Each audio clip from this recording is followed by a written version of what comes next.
তুমি কি জানো উম্মত, আমি 23টা বছর টানা তোর জন্য কেঁদেছিলাম উম্মত। আমি এমন কাঁদা কাঁদছি রে উম্মত তোদের জন্য।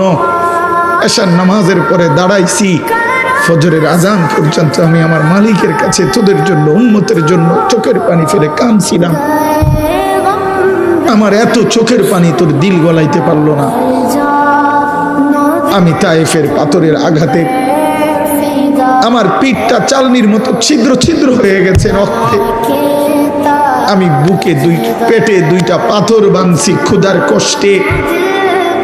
আমি উহুদের দান শহীদ করা রক্তে উহুদের ময়দানে পড়েছিলাম বেহুশ হয়ে। আমার ঘরের চুলায় 3 মাস রান্নার জন্য কোনোদিন চুলায় আগুন জ্বলে নাই।